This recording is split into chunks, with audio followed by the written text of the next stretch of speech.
Good evening, comrades. Thank you for joining us in this latest session in our series, Lives of the Left, which actually will run until the end of January. So you can check out, we've got a few more sessions coming up in January. We're very pleased to have Tony Greenstein with us tonight, who'll be looking at Abram Leon. And I'm sure I'm not the only one who wasn't an expert on him before, but having read Tony's blog earlier today, he's a very interesting character, and of course it sheds a light on other developments that Tony has been working on. Tony's also written what I think is probably quite a good book. I haven't read it yet. Can you hold it up? Zionism. Oh, right, yes. There you go. Excellent. Zionism during the Holocaust. Yes. Okay, yes. I'll shut up now and let Tony speak. We've got about 30 to 40 minutes for Tony to make an introduction, and then comrades can come in to ask questions or make contributions. Thank you. Right, okay, well, I hope that, Tina, that you give me time warnings. I haven't timed it, so it could be shorter. Okay. I'm sure you'll stop me being longer. Okay, well, Abram Leon, I hope some people have at least seen my blog on this, because when I offered, Tina asked me if there was any working class heroes or socialists who I would particularly like to talk about. It was quite a puzzle because, of course, we do all the usual ones: Marx, Lenin, Engels, etc. But when I said Abram Leon, Tina said, who?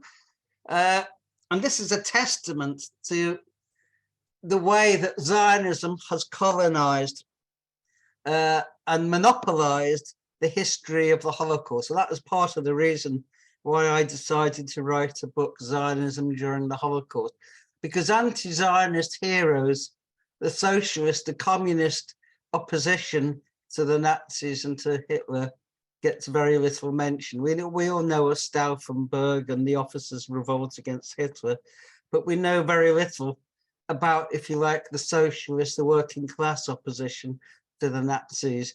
People like Steve Cushion, for instance, with anti-Nazi Germans, and others have started to try and redress that imbalance. But to most people, Abram Leon is something of a mystery. And so I really want to talk not simply about him as an individual, although he was an extremely brave and articulate and fierce advocate of socialism and opposition to the Nazis, but the ideas that he represented.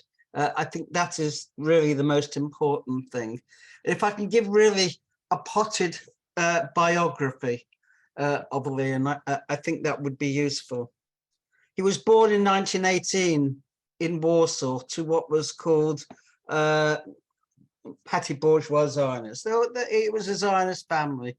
And they moved, I think it was in 1926, to Palestine because they were Zionists, of course, and they wanted to sample the delights of the promised land, but they came back within a year. Clearly, it wasn't quite what was promised. And actually, this is quite true of the third and the fourth Aliyah to Palestine because of the conditions there and so on. It really wasn't a place for the ordinary middle class Jew from Europe. So they came back very quickly and they emigrated to Belgium, or they came back to Belgium. And that's where Leon lived. I say he was born in Warsaw in 1918 in the midst of revolutionary uprisings. I think there were 2 Soviets in the city at the time. And he became, at a very young age, in 1936, he became one of the leaders of Hashomer Hatzair, which was a left-wing Zionist movement, which in Palestine formed a party, or helped form a party, with Kibbutz Ha'artzi, Mapam, the so-called Marxist Zionists. Just a little about left-wing Zionism. I mean, today, there's no such beast. We've seen the disappearance of the left Zionists almost entirely from the Knesset. Meretz, which is the inheritor of Mapam, the so-called Marxist Zionists, was eliminated for the first time from the Knesset entirely. The Israeli Labour Party only just scraped over the 3.25% barrier to get into the Knesset. Clearly their time has gone. In their place are the open fascists, I wouldn't call them neo-Nazis even, of the far, far right of religious Zionism. The people who chant death to the Arabs in Israel, which is the favorite chant of the Zionist far right. I mean, their other favorite chant is may your villages burn down, and just in case they don't, they're always willing to help. So this really is Zionism today, which I think is in a political crisis in the West, although the elites defend them. But at that time in Europe, I mean, you did have socialist Zionist groups, which actually took the individuals in it, took socialism very seriously, although it was cognitive dissonance, the idea on the one hand of working class unity, which is what socialism represents, and Zionism, which says that the most important thing is that Jews unite together with their own ruling class, their own bourgeoisie. And that was the dream of Zionism, that it would have an all-Jewish society in Palestine. Nonetheless, there were many adherents who were able to keep these ideas in their head at this time. And you saw, for example, and I don't want to go through the history of left Zionism, but groups formed at the beginning of the 20th century in Russia and Poland.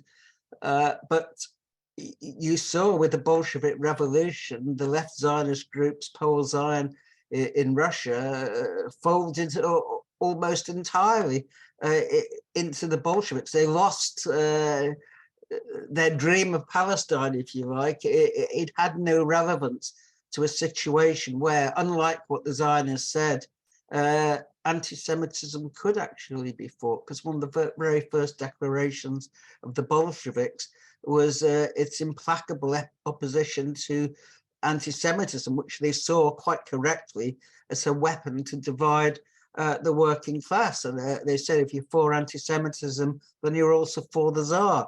So their position was quite clear. But there was a current led by someone called Ber Borochov, who you may or may not have heard of. He was a minor figure in the Zionist pantheon. He was expelled from the Russian Social Democratic Labour Party in 1901 for support for Zionism. But he held, Hashoma Hatzer held, the idea that the Jewish workers could not engage in the class struggle because of their conditions of production. In other words, they were, for the most part, petty bourgeois. They had no place in industry or amongst the proletariat. And the only possibility of them engaging in class struggle was when you had an all-Jewish society, when there would be a Jewish working class and a Jewish ruling class, and then they could wage war against their own bourgeoisie. I mean, this was the fantasy that the Zionists, the socialist Zionists, believed. And Borochov formulated this idea, this theory of the inverted pyramid. He said, basically, and this was in many ways a replication of what the anti-Semites were saying, was the problem with the Jews was that there were too many businessmen, bourgeois Jews, and too few workers. It was an inverted pyramid. And in order to reverse the pyramid, so that you had most Jews being working class and only a minority being bourgeois, then you had to set up your own society in Palestine. The problem with that was, who did you set it up with? It was the bourgeois Zionists. They were part and parcel, these Zionist organizations, of the World Zionist Organization, which was a thoroughly bourgeois organization whose strategy was to conquer Palestine with the help of an imperialist power, which in 1917 became British imperialism. So the absurdity of this position was, in order to wage war against the Jewish bourgeoisie, you first had to ally with it. And then once you'd colonized Palestine, you would then turn around and engage in class struggle. But of course, that never happened. And the history of labor or socialist Zionism in Palestine was one of thorough collaboration with British imperialism in establishing the Israeli state, and a complete forswearing of the class struggle. But if we go back to Leon, nonetheless, I think it was in 1936, he became chair of the Belgian Zionist Federation. Let's say he was a leading member of Hashem Hatzer. And it was around this time, 1940, he broke entirely from Zionism. And he took about 20 comrades with him from Hashem Hatzer. I should say also that there were great convulsions in left Zionism around this period, from the birth of Leon up to the Second World War. In 1919, Polish Pole Zion split in two between its left and the right, and the left was much stronger than the right. And the left Pole Zion refused even to affiliate to the World Zionist Organization. They rejected the primacy of Palestine, and they formed. They also engaged in the resistance to anti-Semitism. They formed a bloc with the Bund, which was an overtly anti-Zionist Jewish organization. But Pole Zion itself could barely be called, the left Pole Zion could barely be called Zionism. But if we go back to Leon wrote the book through which, or by which, he has become justly famous, The Jewish Question, a Marxist Interpretation. I have 2 copies, and they're on my blog, so you'll be able to see it. And this was, if you like, an analysis of the Jewish question, because the Zionists engaged in what Salo Baron, the Jewish historian, called the lachrymose version of history. In other words, the history of the Jews for 2,000 years had been ones of suffering, of anti-Semitism, of persecution. And you might ask, what is it about the Jews that causes this suffering? There must be something about it. It must be, in essence, their fault. And the Zionists themselves said, yes, it was the fault of the Jews, because they were an alien nation, wandering from place to place, having no loyalty to anyone. They hadn't sunk roots, if you like, in the soil, the blood and soil concept of nationhood, which, I mean, we know it came from German nationalism and National Socialism. But Zionism bought into this. They wanted to establish what they called the new Jew in Palestine, standing on his own soil, tilling it, and of course, getting rid of the indigenous population at the same time. Although they didn't even mention that, because to them, the Palestinians were invisible. So they had this, and really Zionism has written the history of the Jewish people backwards from the present day, backwards from their own needs.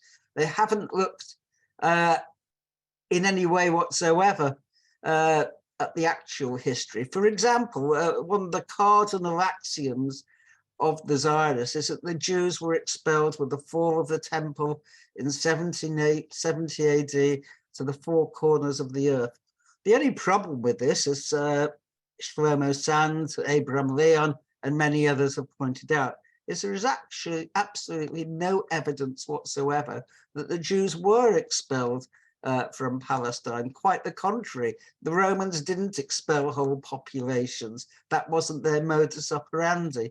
So, I mean, this was, as I say, a completely artificial and confected history of the Jews.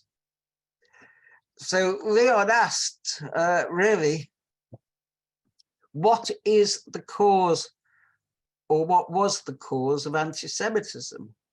And he proceeded really from Marx's statement On the Jewish Question, an essay written in 1843, incidentally, very heavily under the influence of possibly the first Zionist theoretician, Moses Hess.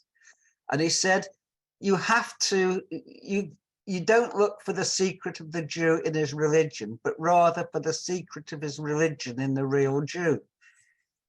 Maybe I can just say that. I mean, I was brought up in an Orthodox Jewish household, which was a Zionist household. My father was a rabbi. And I can remember him saying many a time that Jewish people have survived because of their religion. But for the religion, they would have disappeared. And really what Leon and Marx did was turn this on the head. It wasn't that people survived because of the religion, but the religion survived because of the Jew. It was what the Jews did that determined what form the religion itself took. As I say, Marx said you have to look for the secret of the Jew, not in his religion, but in the real Jew. And he also went on to say, and this proved very controversial and is termed today sometimes anti-Semitic, but people really don't understand that when you talked about Jews in the 19th century, you automatically equated them with money, with bargaining, with trade, etc. And he asked, what is the secular basis of Judaism? And then he answered his own question, practical needs, self-interest. What is the worldly cult of the Jew? Bargaining. And for Jew, he used the term Judentum. What is his worldly God? Money, very well. Emancipation from bargaining and money, and thus from practical and real Judaism, would be the self-emancipation of our era. The emancipation of the Jews in the final analysis is the emancipation of mankind from Judaism. Now, as I say at first sight, that would appear anti-Semitic, but what Marx is doing is using Judaism as, if you like, the symbol for capitalism itself. And that was not uncommon in the least, because Jews were automatically associated with it. But what is more interesting is what was the context of this essay. And it was a debate with Otto Bohr, who argued that until the Jews emancipated themselves from their religion, they couldn't be politically emancipated in the countries where they lived. In other words, they would be deprived of things like the right to vote, the right to organize, and so on and so forth. And Marx was saying, on the contrary, if you so dislike the religion, then the first thing you have to do is politically emancipate the Jews from the oppression they actually suffer under at the moment. But as I say, Zionism knew none of this. Incidentally, I mean, those who criticize Marx for anti-Semitism are, of course, being totally hypocritical. When you actually read some of the things the Zionists say, I mean, for example, Pinchas Rosenblatt, and he's only one of many, the first Israeli Minister of Justice, called Palestine an institute for the fumigation of Jewish vermin. I mean, when you actually read some of the things that the Zionists used to say about the Jewish diaspora, which they really hated, you would actually think that anti-Semites and indeed Nazi theoreticians were speaking. But Leon, above all, looked to the real Jew. What did Jews do? And in the year of around the year of Christ and the beginning, if you like, of the first century AD, you had a situation, not that the Jews were expelled from Palestine, but they'd already dispersed, they'd already emigrated in extremely large numbers, and not from 0 AD, but for 2 or 3 centuries before. And why? Because Palestine itself was incapable of supporting its own population. And so up to 4 million Jews were spread around the Middle East in the various Hellenized cities. For example, Alexandria, Leon says, had up to 1 million Jews in it. And those Jews were like many other peoples before them, the Armenians, the Phoenicians, and so on. They were a trading people. If you like, they were existing, of course, in a pre-capitalist society, a society based primarily not on trade, not on exchange, but on use values. People produced for use and then exchanged them or bartered them. Money was very much the exception. So the Jews were, from the start, the agents of money in a society which was not based on money. And Leon asked what was the cause of anti-Semitism, and he answered that it's the same as for any medieval anti-Semitism. The antagonism towards the merchant in every society based principally on the production of use values. Because in pre-capitalist society, the idea that you could make money simply by swapping goods, which you had no hands in producing, but nonetheless you made a profit, was an extremely alien idea.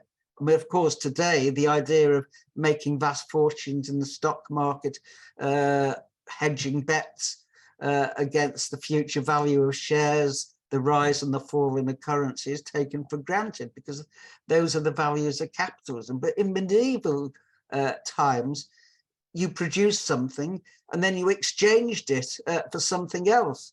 The idea that you could simply make profit from the fact that people tilled the land or rent, and therefore it was a rent, was seen as a form of theft almost.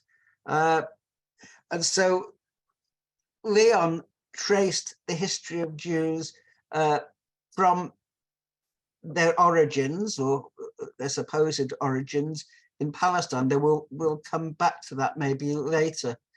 And he said, it's not the loyalty of the Jews to their faith which explains their preservation as a distinct social group. On the contrary, it's their preservation as a distinct social group which explains their attachment to their faith. In other words, it was the Jews as a trading people who preserved the religion, and the religion reflected, if you like, what they did. That's not surprising, really. Religion is always a reflection of what people do. It doesn't exist as an independent entity on its own. And Leon therefore formulated the idea of the people class. Another word for that would be caste. In feudal society, different peoples formed different functions. And so, I mean, groups like the Gypsies, the Armenians, the Scots in the 17th, 18th century. Have you ever wondered why people often associate Scots with being mean and stingy? Because they were traders. And they were the attributes that were attributed to traders. And the same attributes, of course, are given to, extended to Jews, about being mean, miserly, and so on. We've all seen Fagin and Shakespeare's Shylock and so on. These characteristics stemmed from the occupation of Jews themselves. The Jews were a people class. They would live, I mean, the Jewish merchants would live in their own quarters in cities, and they would be self-governing. The idea that you would have universal emancipation was unknown, of course, in feudalism, because it wasn't that kind of society. People formed castes depending on what tasks they undertook. And incidentally, it's no wonder that during the Holocaust itself, not just the Jews were slated for extermination, but the Gypsies too, because they also were a caste in European society. But of course, this is never mentioned by our Zionists, for whom the only form of racism that exists in the world really is anti-Semitism. And everybody hates the Jew because they're Jewish. There's no explanation for this. But in Palestine, I mean, with the Roman Empire and the rise of, we know Christianity, the majority of Jews in Palestine, the Jewish peasants and farmers, converted to Christianity. And if I just give you a quote from Leon, he said, Christianity in its beginnings must be considered as a reaction of the laboring masses of the Jewish people against the domination of the wealthy commercial classes. Jesus driving the merchants out of the temple expressed the hatred of the Jewish popular masses against their oppressors, their hostility to the leading role of the wealthy business people. At the start, the Christians formed only small communities of no great importance, but in the 2nd century, an era of great poverty in the Roman Empire, they succeeded in becoming an extremely powerful party. In the 3rd century, the Christian church acquired enormous strength and it became a state religion in Rome under Constantine. And that was when, of course, Christianity and Catholicism, instead of representing the desires of the people for freedom and so on, became an instrument of the ruling class. The Jews who had emigrated as traders became one of the main trading peoples of Europe. Indeed, they were the sole intermediaries between the shores of the Baltic and Asia. And you even have a whole people, the Khazars, a Mongol tribe of the Caspian Sea, which became converted to Judaism. I mean, many people say that European Jews are more derived from the Khazars than Palestine, but to be quite honest, it doesn't really matter. This was certainly an exception, but there is no doubt that the Khazars, which was an intermediary people, a trading people in itself, found it useful to convert to becoming Jews. And that was always the case. Where Jews no longer fulfilled a commercial or trading function, as for example in Sicily with the Jewish farmers, they assimilated to the non-Jewish people. Being Jewish meant you actually had a particular occupation or role. And if you didn't fulfill that, the chances were, like the Donmeh as another example, you would assimilate out. But again, of course, in the Zionist conception of the 2,000 years of persecution, none of these subtleties come about. But the Jews moved from simply being traders to also other occupations. When they took on occupations, skilled occupations like goldsmiths, silversmith, diamond cutters. I mean, Antwerp in Belgium, a very, very large percentage of the diamond cutters were Jewish because this was considered a Jewish trade. And that was true throughout Europe. And indeed, when I went to Syria, Damascus, and I went to the Jewish quarter, there were a whole number of jewelry or diamond shops there and so on. It was clear that through the Arab East, although Leon's book doesn't touch on the Arab East, Jews also performed in many ways a similar function. But the Jews, because if you trade in money, as capitalism was starting to develop, the Jews became usurers. They lent money to others for interest. But unlike money lending today, it had no relationship to the means of production. It wasn't exchange in the capitalist sense. It was simply a means of exchanging goods in the pre-capitalist era. It had no effect on their actual production. And thus usury was seen as really little more than the theft of the peasants' income. And as capitalism developed in the West, the Jews were expelled. We know the expulsion in about the 11th, 12th century of Jews in Britain, but that happened all over Western Europe. And so what you had was the emigration of Jews to the Eastern Europe, to Poland, which is where the vast majority of Jews in the 1930s and 40s lived. I mean, of the 6 million Jews who were killed by the Nazis, over 3 million of them were in Poland alone. And that's not counting, of course, the millions who are in the Soviet Union. Not surprisingly, it goes without saying that those who profited from Jewish usury would be hostile to the conversion of the Jews to the Christianity. The Polish kings welcomed the Jews because they were a means of finance for themselves.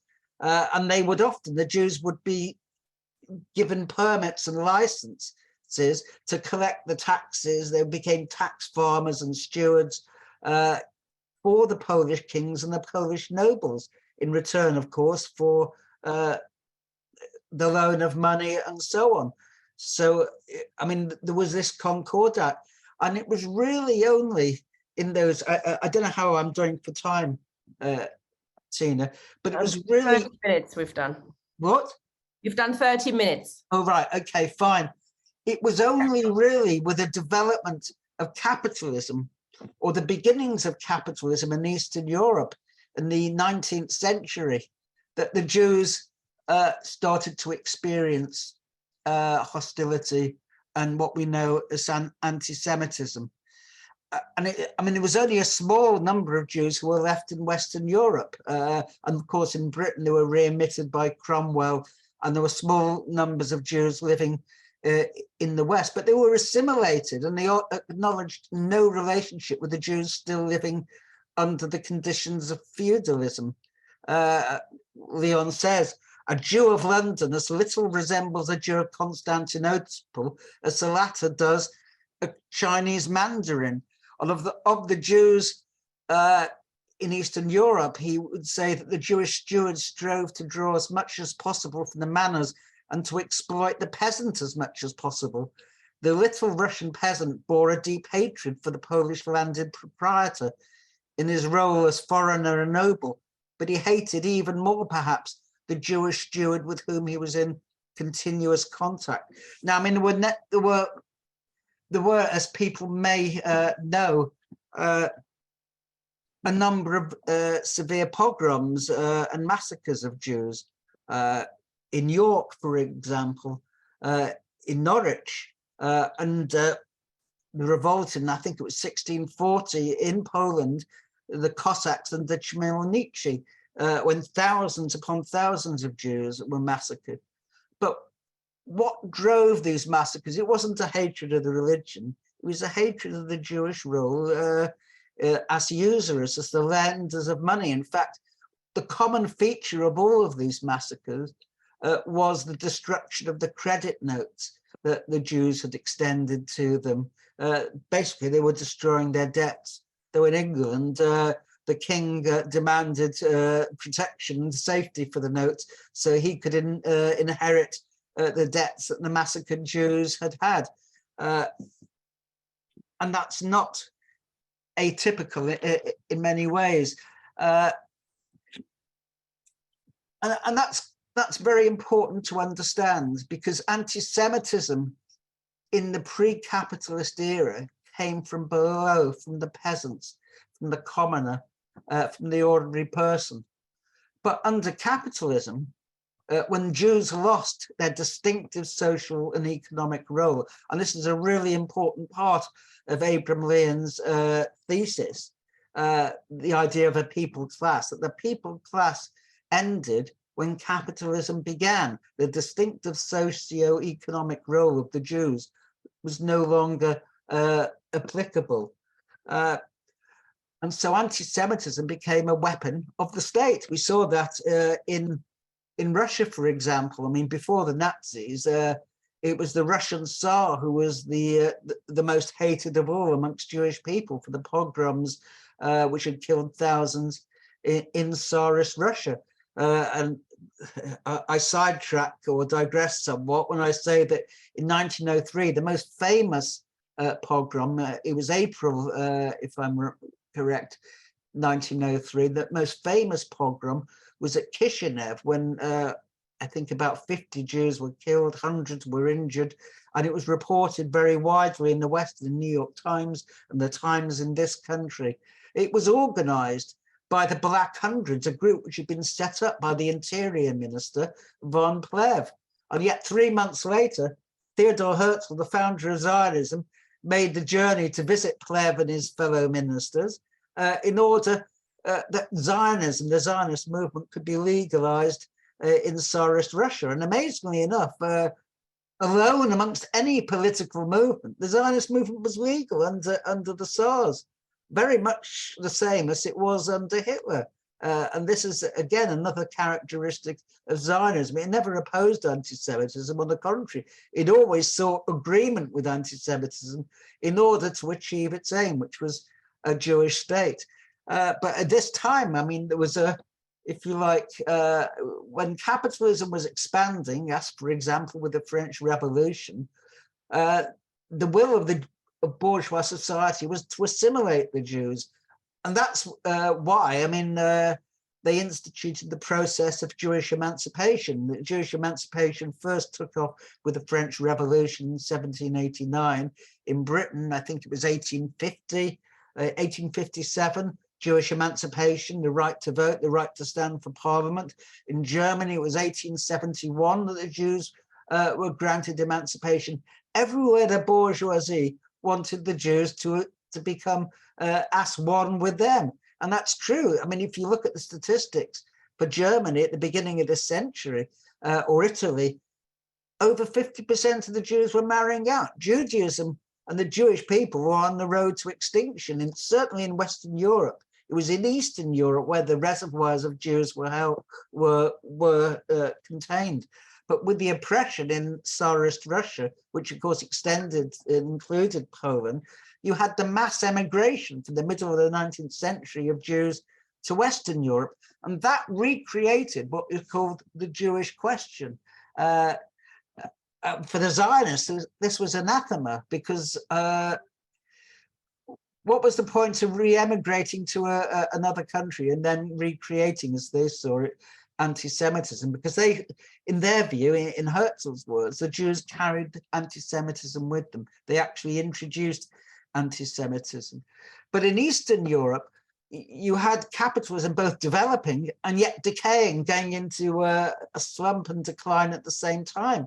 And so Leon coined a very famous saying, which I've included in my book, that the Jewish masses find themselves wedged between the anvil of decaying feudalism and the hammer of rotting feudalism.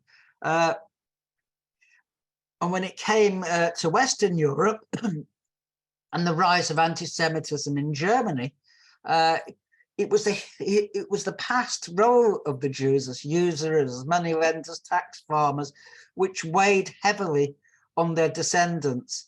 And with the slump in Germany, then you had the growth of anti-Semitism. Now, I have to say, in Germany, it's often thought of that anti-Semitism eased the path of Hitler to the Reichstag. That's actually not true.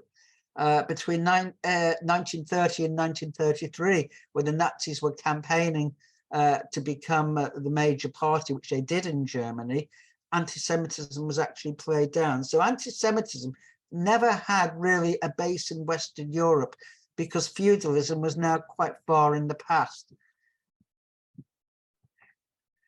But as Leon wrote, the commercial and artisan character of Judaism, which was the heritage of a long historical past, made it enemy number one for the petty bourgeoisie, because anti-Semitism, in essence, reflected the competition of the non-Jewish petty bourgeoisie with the Jewish bourgeoisie. And Hitler stated in the Mein Kampf that it was indispensable to present the various enemies of the National Socialists under a common aspect. Otherwise, it was a danger that people would start to think too much about the differences that exist amongst those enemies. And he wrote, "The irony of history wills that the most radical anti-Semitic ideology in all history should triumph precisely in the period when Judaism is on the road of economic and social assimilation." In other words, Judaism was dying out in Germany when the Nazis resurrected. But he said, like all ironies of history, this seeming paradox is understandable. At the time when Jews are unassimilable, that is under feudalism, at a time when he really represented, and he quote, inverted commas, capital, he was indispensable to society as the moneylender, as the tax farmer, and so on. There could be no question of destroying him. At the present time, capital society, and he's writing to say in early 1940s, at the present time, the capitalist society on the edge of the abyss tries to save itself by resurrecting the Jew and the hatred of the Jew. In other words, anti-Semitism came from the top, from the state, not from the bottom, although it's a common Zionist trope and also of bourgeois history, that anti-Semitism was common to all of Germans in equal numbers, but this simply was not true. But it is precisely because the Jews do not play the role which is attributed to them that anti-Semitic persecutions could take on such an amplitude. And then Leon ends his thesis with a dig at Zionism, which of course was where he started out from. And it's worth just reading this to conclude my talk. And he said, how can one believe that the remedy for an evil that is anti-Semitism, existing for 2,000 years, was discovered only at the end of the 19th century? But like all nationalisms, and even more intensely, Zionism views the historic past in the light of the present, and that is the reality. Zionism rewrote history backwards. In the process, it completely distorted, mangled, and simply invented things like the exile of the Jews from Palestine at the beginning of the first millennium, and it simply never happened. And he went on, Zionism has never seriously posed this question. Why, during these 2,000 years, have not the Jews really tried to return to this country, that is Palestine? Why was it necessary to wait until the end of the 19th century for a Herzl to sermon succeed in convincing them of this necessity? Why, and he asks, why were all the predecessors of Herzl, like the famous Shabtai Tzvi, who was a false messiah in the 17th century, treated as false messiahs? Why were the adherents of Shabtai Tzvi severely persecuted by Orthodox Zionism? And that's correct. I mean, I mentioned the emigration from the middle of the 19th century until the First World War, about 2.5 million Jews. 99% of them went to Britain, the United States, or other places in Europe. Barely 1% of them went to Palestine. There was nothing stopping them. There was no immigration barriers. They didn't demand passports at the border. I mean, it was the Ottoman Empire. There were no borders. There was nothing stopping Jews going there. And indeed, Orthodox Jews did go to Palestine to study and to die and to live on charity. The Chalukah Jews, they were called. And indeed, in the middle of the 19th century, the majority of people living in Jerusalem were Jews, but they didn't assert that, as they do, of course, today, as a political presence vis-a-vis the other religions. They coexisted with the Christians, and of course, there were various different denominations, Armenians, Greek Orthodox, and so on. And then really, Leon sums up the Zionist attitude to anti-Semitism. This is really, I think, where I'm going to leave this now. When he said, Zionism transposes modern anti-Semitism to all of history. It saves itself the trouble of studying the various forms of anti-Semitism and their evolution. And that, of course, is really it, because at the end of the day, Zionism was never interested in fighting anti-Semitism. I mean, I think we know that today. You know, the best friends of Zionism today are white supremacists. Richard Spencer, the founder of the alt-right, who's a neo-Nazi. He also describes himself as a white Zionist. Tommy Robinson, Donald Trump, who believes that the real home of the Jews is in Israel, not in America. I mean, but for the Zionists, that's fine, because the Zionists themselves don't believe that Jews should exist outside of Israel. So anti-Semitism for them, of course, now are anti-Zionist, that is anti-racist. And in the process, they've written out of history the Jewish heroes of the resistance to Hitler and fascism. Not only Abraham Leon, but Marek Edelman and Rudolf Verber, the escapee from Auschwitz. And of course, the Bund, the anti-Zionist Jewish party, which in 1938 gained 17 out of 20 Jewish council seats in Warsaw, compared to the sole seat for the Zionists. I mean, that was the balance, if you like, amongst the Jews of Eastern Europe. So I'll leave it at that, because I'm sure there'll be questions and contributions. Thank you. Thanks very much, Tony. Excellent. I mean, I think you highlighted once again, and this is very important. And people who, like myself, coming from Germany, you don't hear that kind of stuff when you talk about Jewism, and how closely related anti-Semitism and Zionism are, and feed off each other, etc. Can I ask you something about his leanings on Marx? And you write in your blog that he did, he read Marx, he considered himself a Marxist. Marx is often presented, even by people on the left, as having a sort of semi-anti-Semitic view on the Jewish question. How do you see that? Marx, it's really nonsense to say that Marx was arguing in this essay on the Jewish question. He was arguing against someone who basically said that Jews shouldn't have civil and political rights. He was saying, yes, of course they should. Otto Bohr was saying that because of the Jewish religion, they're held back and they're backward peoples, and therefore they're not entitled as a result to the political rights that Christians who are upstanding and noble people deserve. And Marx was saying, well, yes, Judaism is backward. There were many passages in the Talmud which reflect the spirit of commerce. Making money was a good thing. The more money you made, the better. You Christians may think it's harder for a rich man to get to heaven than a camel through the eye of a needle. That wasn't the case in the Talmud. Making money, as long as it was from people like you, was perfectly fine. So, Judaism did embrace that spirit of capitalism, if you like, before capitalism. And what all Marx was saying is, well, if you want to emancipate the Jews from their religion, then you first have to emancipate Jews from society. They have to have the same political and civil rights as you do. So there was nothing anti-Semitic about it. But, in Brighton, we have Jew Street. If you look at a dictionary in the 19th century, to Jew is to loan. Jews and money were absolutely one and the same. Everyone associated Jews with money making, usury, and so on, because the past history of feudalism, the Roman feudalism, still carried over. Ideas don't simply die because the material conditions for them die. They do eventually, but ideology and material circumstances don't coordinate with each other one-to-one. We know that. So yes, Marx was a product of his time. What people are really saying is that Marx should have lived in the 21st century, even though he was in the 19th century. That's simply not possible.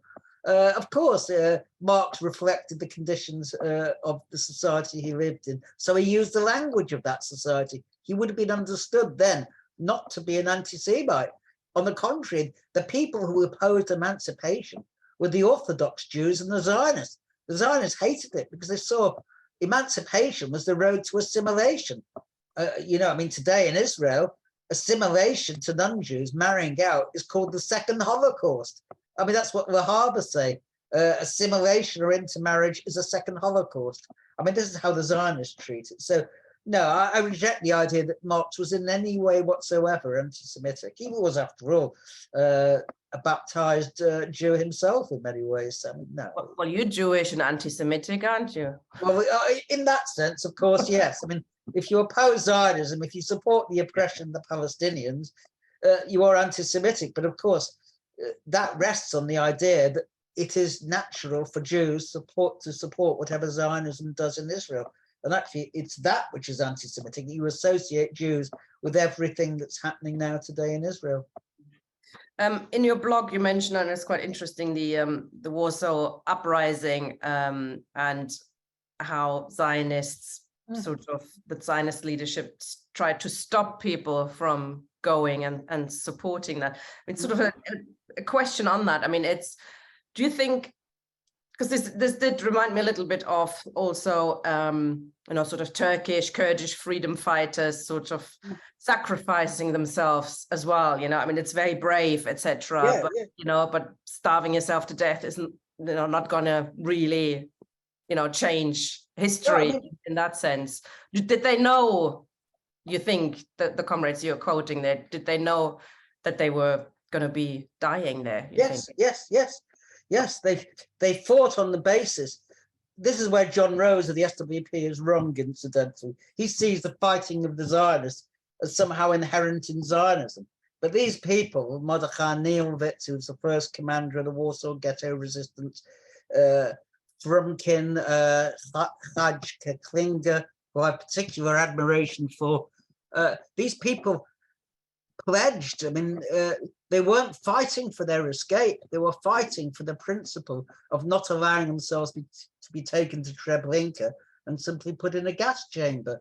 Although many of them, I think 35 fighters did escape through the sewers. They were aided by the Polish resistance. And don't forget, thousands of Jews, because of this, escaped from the ghetto to Aryan, as it was called, Aryan Warsaw, although many of them died. There was it's in my book, a Nazi trap, but also, of course, in the rising of Warsaw itself, which Stalin sat out because he wanted the Nazis to defeat and subdue the Poles before he went in. But yes, I mean, these people, you know, I mean, someone who's born with someone who's a Zionist isn't born with two horns in their head. I mean, they're the product of circumstances.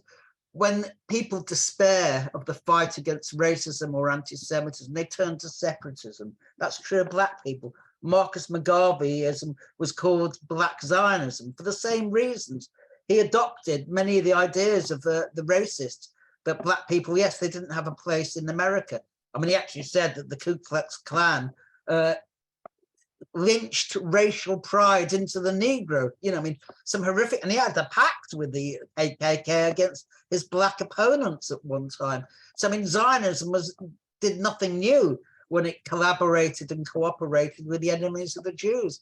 But these Zionists, I mean, they would move, you know, I mean, if the fight against anti-Semitism was at its height, which it was in the late 30s, then the Bund attracted a great deal of support from people who were Zionists.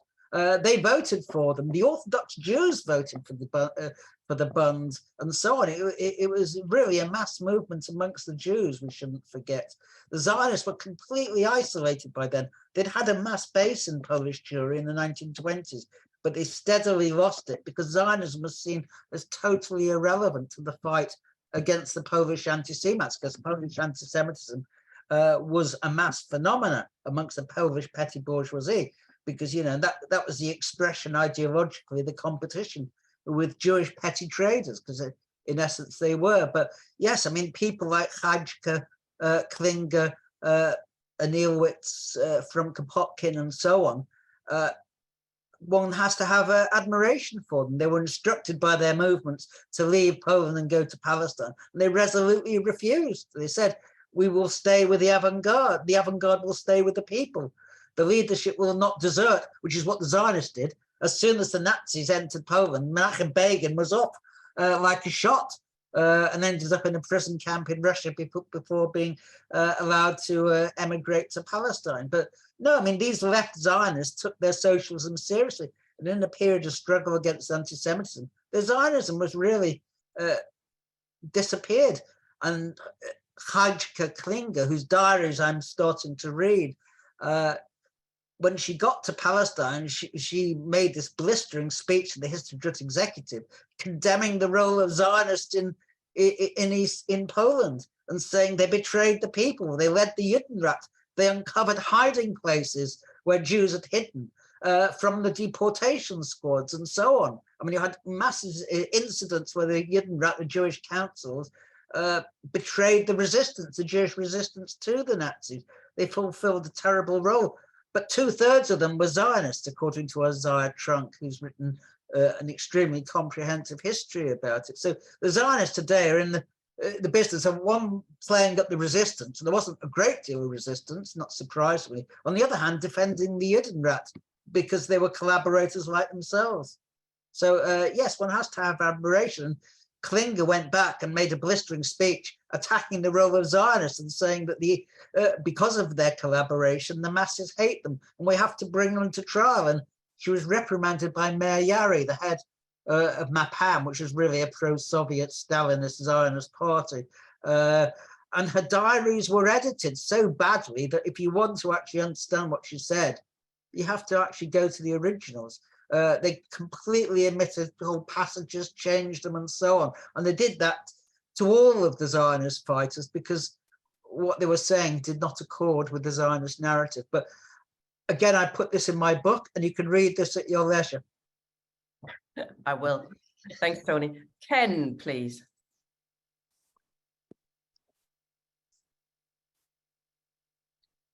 Thank you.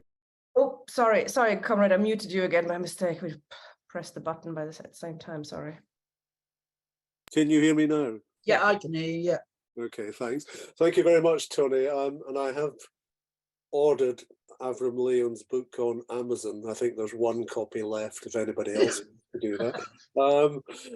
You mentioned something at the beginning of your talk about Palestine not really being the home of the Jewish people, and said you might come back to that point later, but I'm not sure you ever really did come back and develop that fully. So I just wondered if you could expand on that a little. Well, I mean, the Jews who dispersed, emigrated, or became traders. I mean, the Jews were a trading people, just like the Phoenicians had been a great trading people before them, and they operated from Lebanon, which was actually more conducive to trade because it had natural ports that Palestine, I think, apart from Haifa, doesn't have. But Palestine was at the center. It was of the crossroads of trade between Europe, Arabia, and Asia, and so on. So they were in a fairly pivotal position as traders. So the land, as the number of people expanded, the land really did not support them. So, I mean, Jews emigrated of their own free will to the nearby Hellenized cities, places like Alexandria, I think Elephantine, and Seleucia. There were a whole number of ancient cities dotted around the Mediterranean where you would have Jewish merchant quarters. And so this idea that Jews emigrate voluntarily, leave somewhere voluntarily for other countries, but still retain a claim over Palestine is a totally absurd one. The idea, on that basis, of course, the Italians have a good claim on Britain because of the Roman occupation. But I suspect if an Italian walked into your home and asked you to leave, you might have some objections. And, you know, I mean, it was the same. There were settler colonials who came back. The Jews in Palestine, I mean, there were massive political religious convulsions. I mean, there were all sorts of sects of the Jewish religion which sprang up, like the Essenes. We get these from the Dead Sea Scrolls.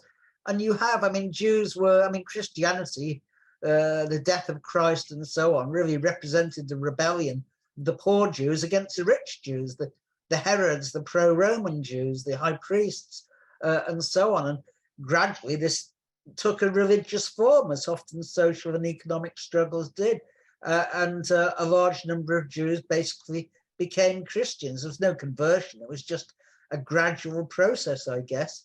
And then again, with the Arabia in the 6th, 7th century, with the invasion from Arabia, they converted to Islam. But as Leon points out, and as other people have now, and I've done a blog on it recently, the Palestinians in the West Bank and in Gaza still retain many of the old Jewish customs, such as lighting candles on a Friday. So, and Ben Gurion and Yitzhak Ben Zvi, who was the second president of Israel, always recognized that probably the original descendants of the ancient Hebrews were not they, but the Palestinians. So, I mean, that is the irony of the settlers who claim that we are returning. The fact is, they're returning as conquerors and colonists, nothing more, and they're not returning. The original descendants are still there. I mean, it really doesn't matter in terms of whose DNA is what, but the claim of Zionism to be indigenous, which is what the settlers do claim, is palpably false. It can't be, and the idea that you could leave a country, if in fact you did leave it, because European Jews will have a mixture of antecedents, maybe some from the Middle East, some from the Khazars, some from intermarriage. Don't forget the Jewish religion in these times was proselytizing, although it's very difficult to convert to Orthodox Judaism now. At certain periods of time, the Jews sought out converts. In fact, they were thrown out of Rome in the 2nd century because they were trying to convert too many Christians. So this is, you know, in the Zionist history is, I quoted Solo Baron, this lachrymose history of where Jews are always victims, never agents, always suffering, never enjoying. You know, I mean, it's simply ahistorical. But then just about everything about Zionist history is, which is why all the history of the Nakba is under lock and key in Israeli archives. They won't release it, yet they call it an Arab lie. So, I mean, I think you can take it for granted that the history of Zionism in terms of the Jewish people is a false one, which has been rewritten back into history from the needs of the Zionists in the present century. Okay. I hope Thank that answers your question. It does. Thank you. Yeah, thanks. Thank you. Satish, please. Well, a couple of things. First of all, Tony, could you please expand on how you consider the role of anti-Semitism and Zionism in both feudalism and also in capitalism, and what effect that has had on the fight against Zionism? And to Tina, and both Tony as well, are you aware of a man called Gottfried Fuchs? He was before the First World War, he set a record as a footballer for Germany. It still hasn't been beaten. And as he was a Jew, and also another one called Julius Hirsch, were giants of German football before First World War. They both fought in the First World War. They both were decorated soldiers during the First World War. And afterwards, both of them were victims of the Nazis. And what's interesting about Fuchs is, in particular, is he suffered from not being allowed to go and visit his own, the club that he had made great. He wasn't allowed to use any of the facilities. And this was going on way before the outbreak of the Second World War. So what happened was, you could see there was already a build-up within sporting parts of Germany. Were you aware of that? And that in the end, Fuchs avoided the fate of Hirsch. Hirsch died in the Holocaust, and Fuchs left just before the outbreak of the Second World War. He went to Canada and never sort of came. He didn't want to come back to Germany even well after the war, even though they recognized him, and there are now foundations in both of their names in Germany. Were you aware of this, and do you think that this is something that should be highlighted as well? Well, firstly, of course, Zionism, it was a product of the late colonial era. I mean, Jewish Zionism really began, I suppose, in 1881 with the founding, after the Odessa pogroms, of the Lovers of Zion by Leo Pinsker. So it was a modern political movement, and people forget this. I mean, you have the chief rabbi saying that Jews have always been Zionists, but this is simply not true. And the initial reaction to Zionism wasn't very favorable. Christian Zionism has a longer pedigree, but Jewish Zionism was a relatively modern, recent invention. As regards Fuchs, I've never heard of him before, but his story would be quite typical, because, you know, I mean, many German Jews who considered themselves Germans of the Mosaic faith, they rejected the Zionist idea that they were aliens. I mean, 2% of German Jews in 1933 were Zionists. 98% were non-Zionist or anti-Zionist, and they rejected totally not only Zionism, but the ideas that the Zionists put forward, which they saw as legitimizing the racism and anti-Semitism of the Nazis. And the fate of Fuchs and his fellow footballer would have been quite typical. I mean, you had, you know, when Hitler, the first thing the Nazis did when they came to power was pass the law for the protection and purity and whatever of the German civil service. You can read it, which meant basically that Jews were dismissed from the civil service. But Hindenburg, who was the president, the old marshal, insisted that Jewish veterans of the First World War, people who had been decorated and so on, were exempted. And this did happen for a time. But of course, when Hindenburg died in 1934 and Hitler rolled up the role of chancellor and president into one, these exemptions also disappeared. So Jewish academics who'd feel, I mean, I can't remember the name of the guy, but Victor Klemperer, his diaries, he was a university lecturer, and he was forced to retire, I think, in 1935, So exactly the same would have happened to footballers and so on. Jews could not participate in German sports, absolutely, because more and more sections of society in Nazi Germany were becoming Judenrein. They had to make exceptions, and it was a slow and incremental process. And of course, the Berlin Olympics, they had to put on a show, and so they kind of temporarily suspended many of the anti-Semitic measures as and until the games were over, basically, and then anti-Semitism could begin in earnest.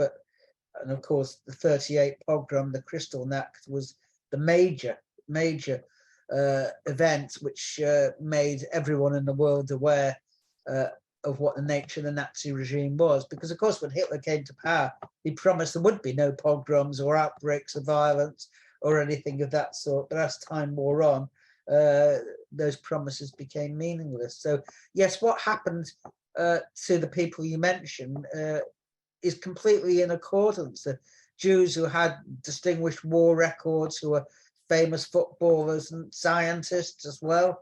You know, when Einstein was forced to emigrate, you know, I mean, whatever your contribution to German society, if you were Jewish, you were no longer part of that society.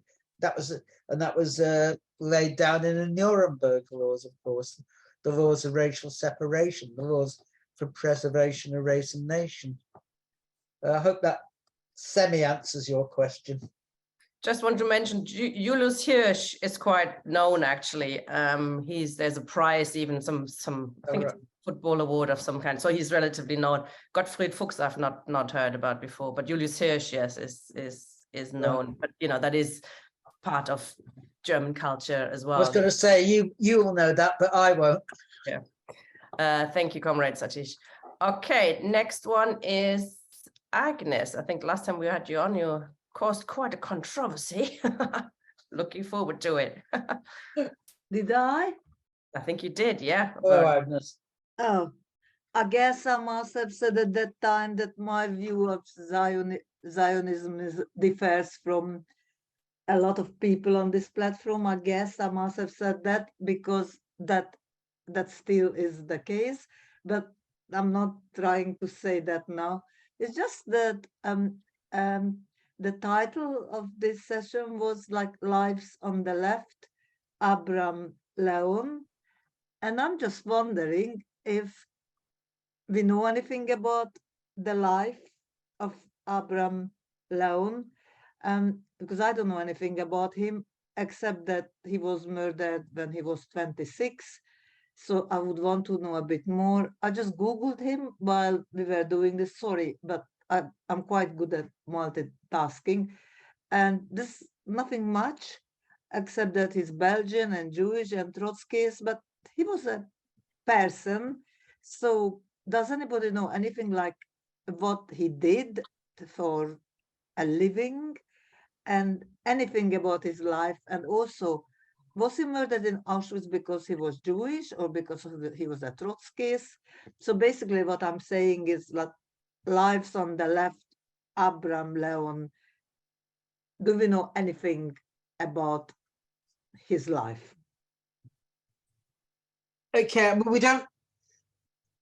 I'll answer that briefly. I don't know a great deal about how he made his living and so on, but he led the resistance when the Nazis conquered Belgium. I think it was May 1940, and he worked underground in the Trotskyist Fourth International. He was going back to Charleroi, which is, I think, a city in Belgium, with his wife. And almost as soon as he arrived at their home, the police raided him, and he was caught and taken by the Gestapo, and he was severely tortured and imprisoned. Although he managed to get out, he won over one of the soldiers who established contact with the Fourth International, but he was deported to Auschwitz. I mean, he wasn't, if you like, particularly strong physically and so on, and he suffered enormously. And within a few months at Auschwitz, I think September 1944, he was dead. He was gassed in the gas chambers. And that's really all we know. I mean, he was marked out precisely because he was known as the leader of the FI. So he was given pretty brutal treatment all the way.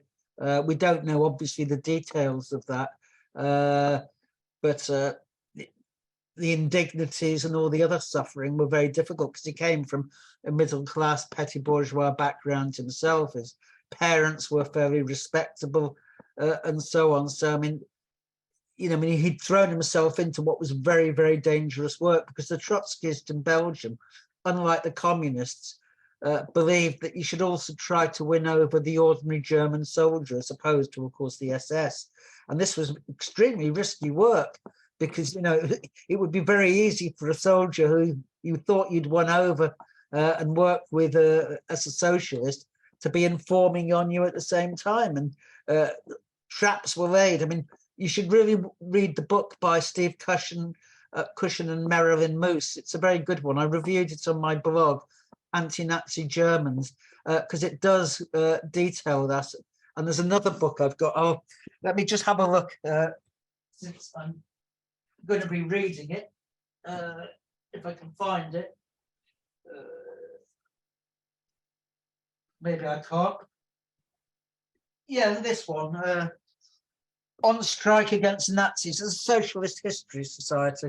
It's very good. It's about the resistance in the north of France, which was annexed to Germany by the miners and many others. So Leon was doing extremely dangerous work in Belgium. I mean, you can read, in my book, the Communist Party led the resistance in Belgium by and large. It was the major group which opposed the Nazis. I mean, on one occasion, they stopped a deportation train, for example, and about 200 people escaped from it.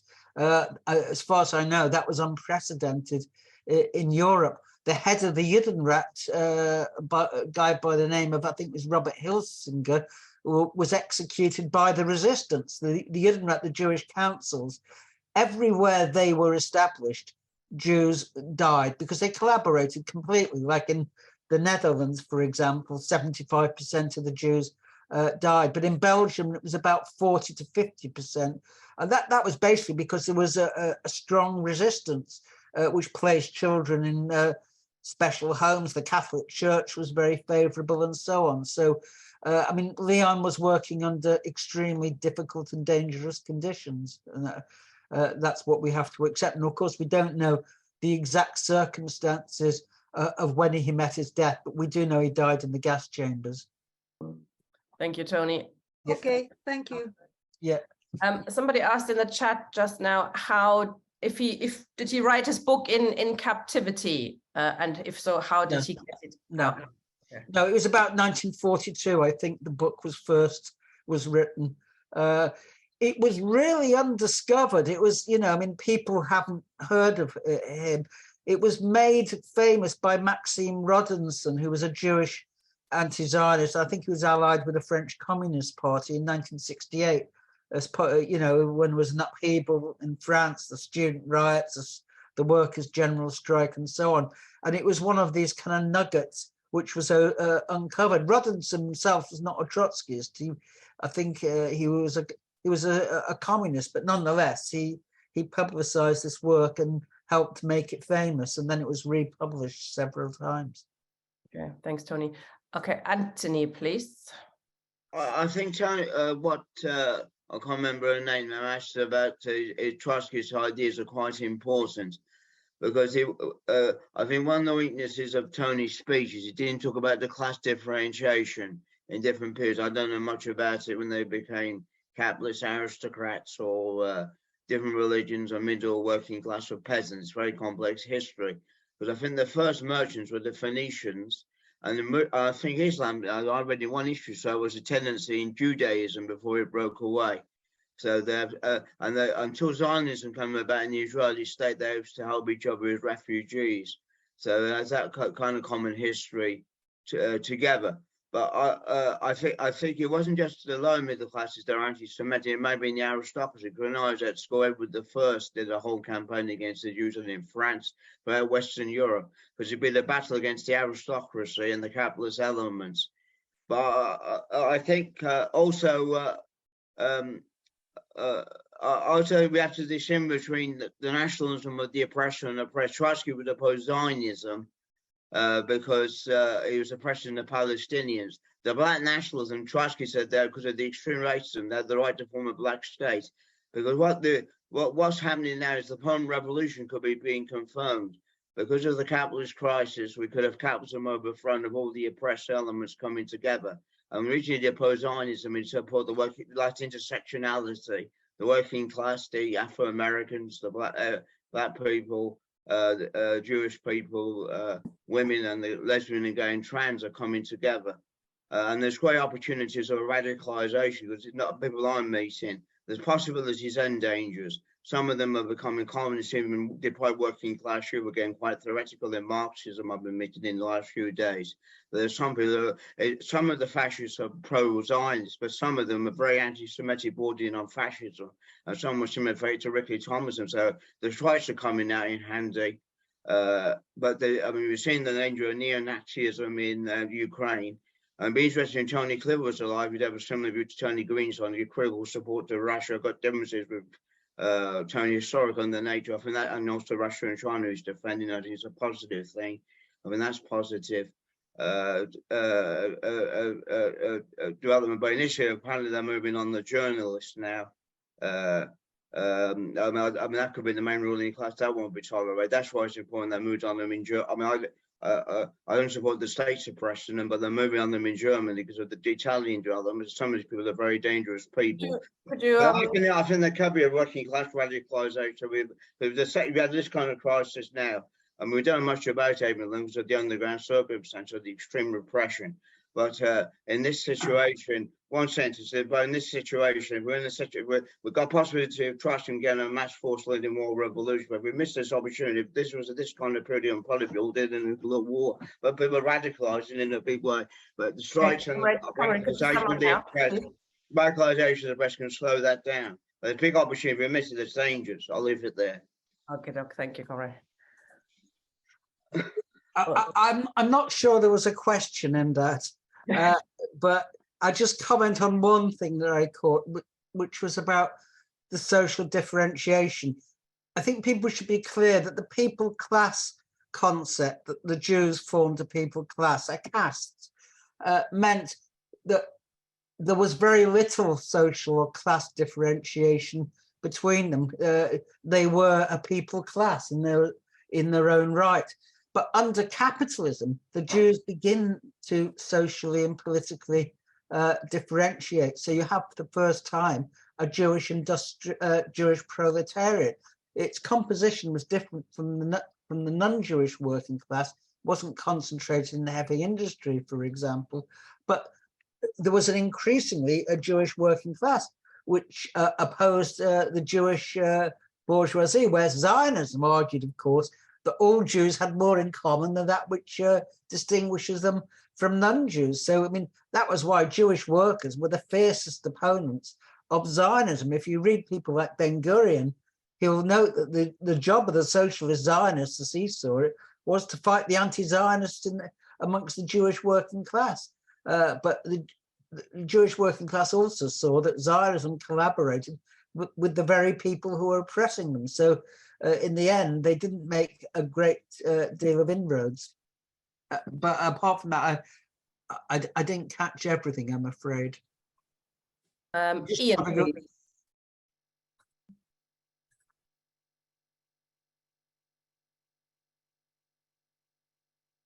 please. Is that it? Yeah. Tony, thank you. It was an excellent presentation. I thoroughly enjoyed it, and I'm looking forward to reading your book. Two questions. One is, could you tell a little bit more about Abraham Neon's attitude towards the Bund?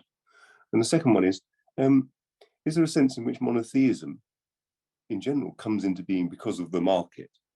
And in a sense, Jewish monotheism was the only game in town in that early period in the Roman Empire, because after all, it was legal in a way that Christianity wasn't. I recall that Shlomo Sands makes the point that the Khazars had converted to Judaism, not least of which because it gave them independence from both Baghdad, but also Constantinople and Rome. So what's the link between, I mean, I don't recall Abram Leon talks about this very much, but I'm just interested in your views about the relationship between monotheism and the coming into being of the market, that is to say, sort of proto-capitalism. On the Bund did not organise, as far as I know, in Poland. The Bund was an East European Jewish political movement. I mean, it may have had some emigres and refugees in Belgium, but the resistance was primarily the Jewish communists. The same in France. So I don't think Leon ever, he doesn't mention it in his book, as far as I'm aware, the Bund. So I think we have to assume he was fairly ignorant. He would have been aware of them, of course, but I don't think he expressed any opinion. And insofar as he did, of course, the Bund were, they were not communists. They were more kind of left social democrats, in a sense. So I imagine he would have had major political disagreements with them. They weren't revolutionary socialists, but clearly they fought anti-Semitism, and they did it in alliance with Polish socialists as well. So on that basis, I mean, that's really all I can say about him. Your second question was on the Khazars. So sorry, what was the kernel of your question again? The main part of it was just, does monotheism come into being? Oh yeah, that's market? Right.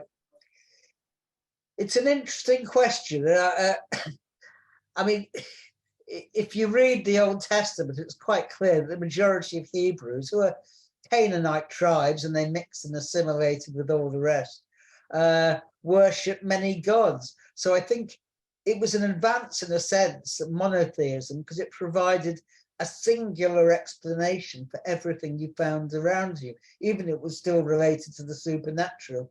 It meant that the events in society and what happened had a cause. There was an explanation, and that was the all-powerful God. But of course, as we know, he doesn't exist. So I think it was an advance on, if you like, pre-capitalist society, the ancient kingdom, where, you know, I mean, the Greeks and the Romans with their gods of love, gods of war, and gods of just about everything. So yes, it was a political advance. Was it related to the market? I don't think directly it was related to the market. But obviously with the advance of capitalism, you had the advance in rationalism and science. And so obviously monotheism was preferable, if you like, to polytheism. And also, of course, when you had the debates around race at the end of the 19th century, I mean, those who argued for a singular explanation also argued that humanity was derived from a common cause, as opposed to those who argued that Black people were a different species altogether, which is what the social Darwinists did.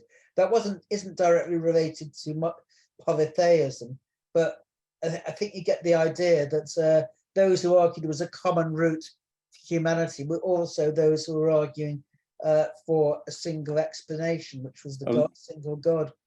I mean, what was on my mind was that the idea of the market means everything is commensurable to everything else. There's a universalism in the market in a way in which there isn't in a feudal society. And well, if the Jews were a trading nation, would it make sense, therefore, that the development of monotheism should take place? No, I don't think in that sense it is true. I mean, yes, the market, when the Jews were trading and the Phoenicians were trading and the Venetians were trading, was a very different beast, if you like, in pre-capitalist times to what took place under capitalism. It was a very limited market for a start.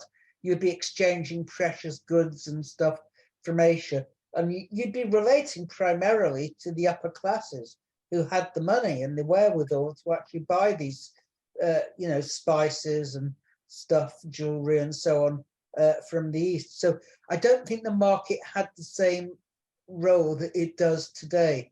Where the market today is completely irrational. If you think about it, it works in mysterious ways. Capital flows where it can seek an outlet. It has very little relation at times to the use value, etc. We see that in housing, where massive social problems occur because of the market. in pre-capitalist times, the Middle East was a center of trading, between Asia and Europe. So, I mean, it was a place where you did do trade. And so the Jews were only following the Phoenicians and probably other groups as well in doing that. But that was the outlet they had. I don't think you can relate it necessarily to the development of religion itself. And of course, the Bible, which we know is written backwards. So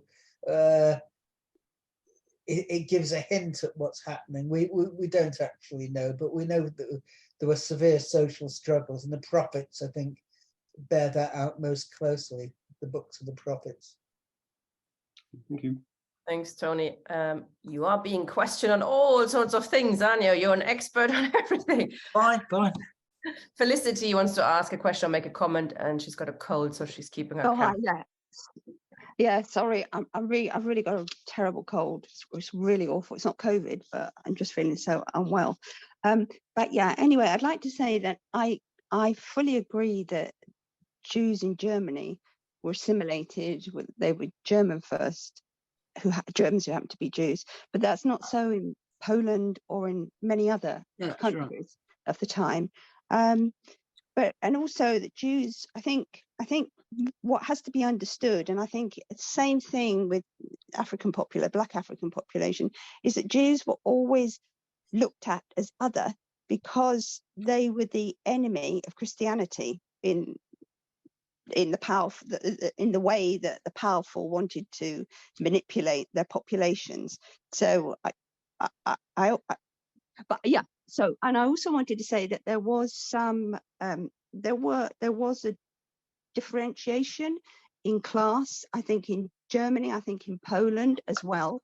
You had Jews who would consider themselves, even though there was anti-Semitism, they still considered themselves as a different class to those in the shtetl.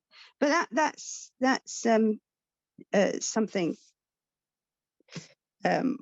By and by. But what I wanted to ask is, are you aware of the recent research that shows that there's very little genetic difference between Jewish people of the 14th century, Ashkenazi Jews of the 14th century, they found these bones of a few families, and it showed to today's Jews, to today's Ashkenazi Jews. So that's where I query your intermarriage, because my understanding of Judaism, it actually was a sin to marry out.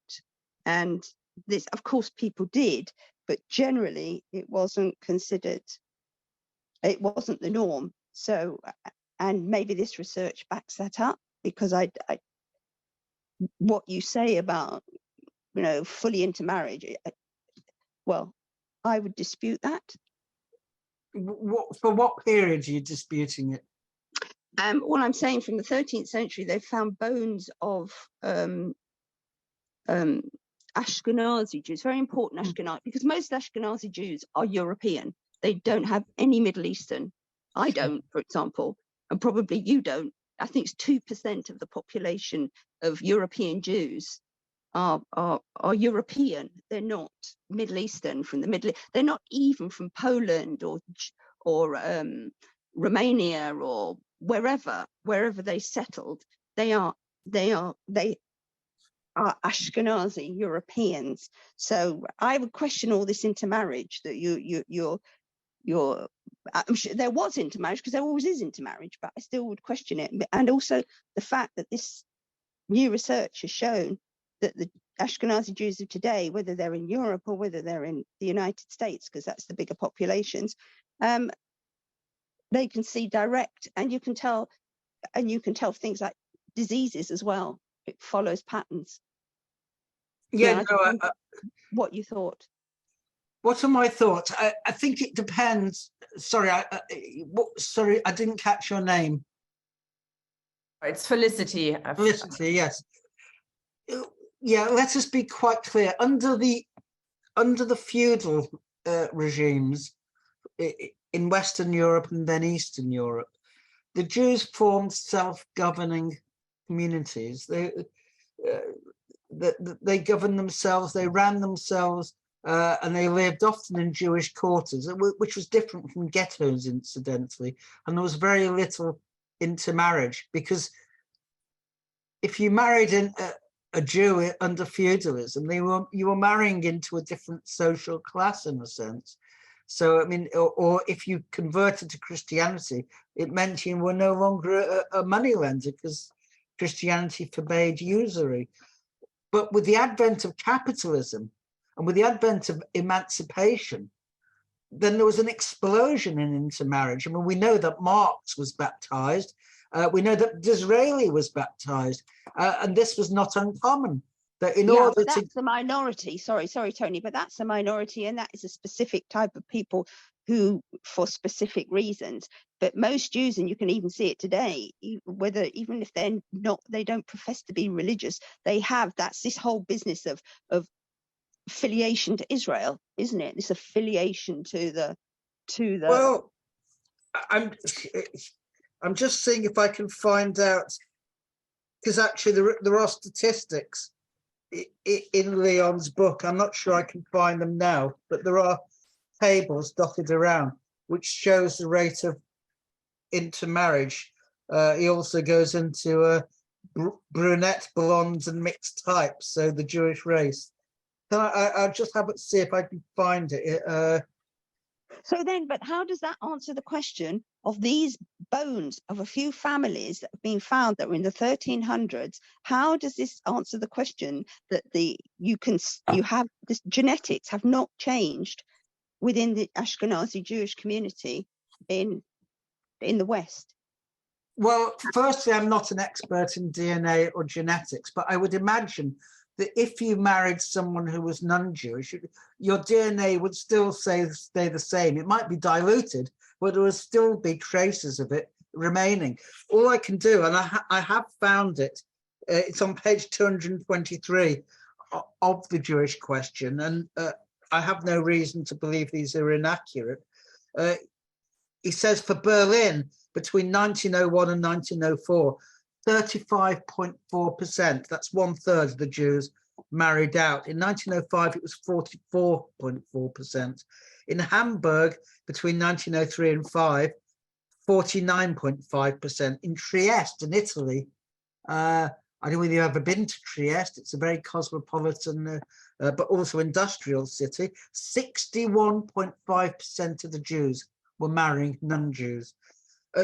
It's quite clear, 68.7% between 1890 and 1899 in Copenhagen. And it goes up between 1900 and 1905, this is in Copenhagen again, to 82.9%. 4 out of 5 Jews, more than 4 out of 5, were marrying non-Jews.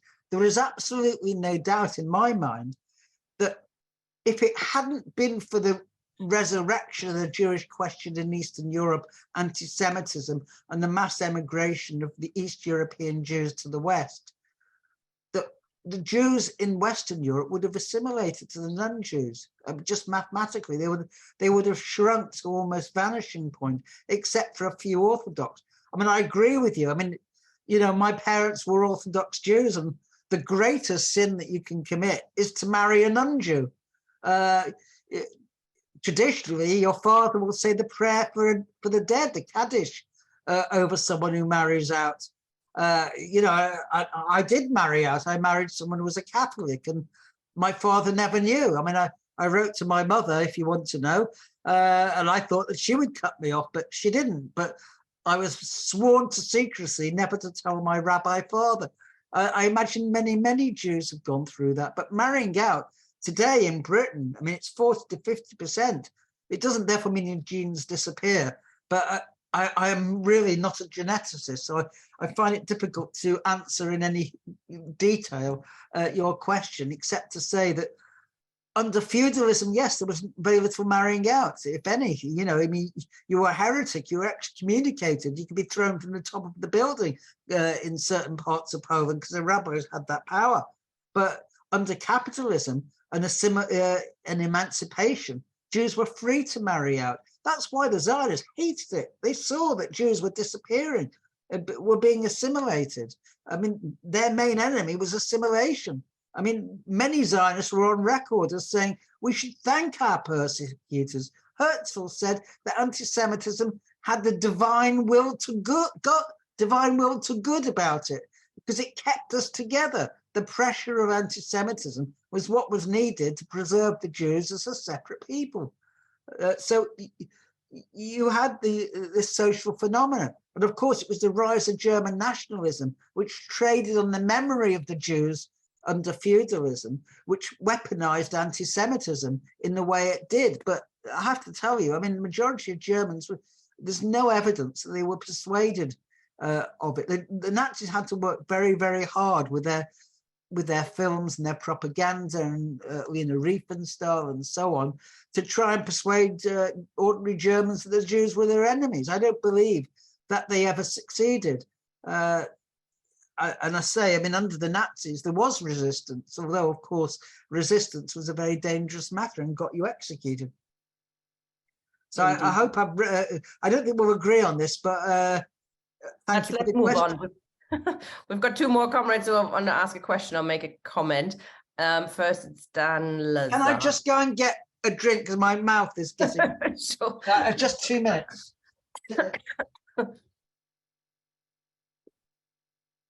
Excuses. Hi, Dan. How are you, Tina? Not bad, thank you. I've got a bad cold also. Yes, it's going round internationally. I think everybody's down at the moment. Bloody COVID, making everybody weak. Well, I think the problem is we've been all wearing face masks. Maybe. Now that we take them off, the viruses are invading. So. Yes, possibly. Do you want your face mask back? I'm glad to have it off. Yep.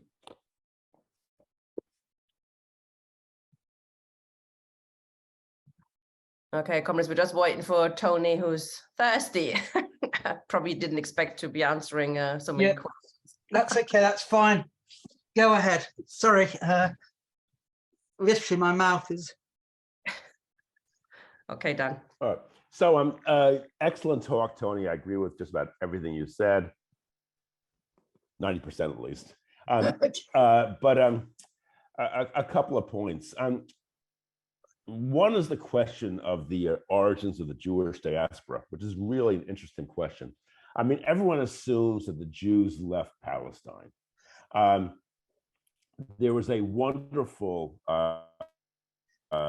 historian at Columbia University for years and years named Morton Smith, who wrote a great book about the ancient Jews, in which he argued that was not the case, that it was the Yahweh, the Jewish God cult that spread throughout the ancient world from Babylonia to the Western Mediterranean, that spread so widely, and that the cult drew hundreds of thousands of adherents from the general Middle Eastern and Mediterranean population, and it was out of this milieu that the Jews arose.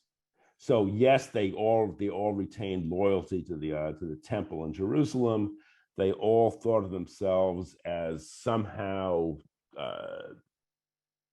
derived from Judea, but they were really a Middle Eastern Mediterranean people who adopted this cult, which eventually then evolved into something that we now regard as Judaism. The cult was highly diverse, but it coalesced and was ideologically reorganized at various points. But the point is that the Jews originally were a Mediterranean, Middle Eastern people, not a Palestinian people. Some were, but it was this broader milieu out of which the Jews arose. So any attempt to trace the Jews genetically to ancient Palestine would be a kind of a fool's errand. You're right about Maxime Rodenson sort of discovering Léon's work and publicizing it and giving it the attention that it was due. But Rodenson also took grave issue with Léon. And he also especially took issue with the concept of a people class. which he says that that Leon greatly exaggerated. That it was probably true for only a relatively brief period in the 11th and 12th centuries, but that was really about it.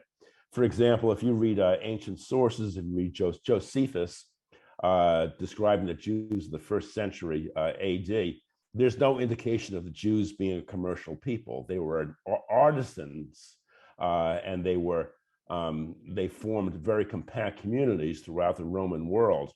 But they were not especially known as traders. They were known as petty producers.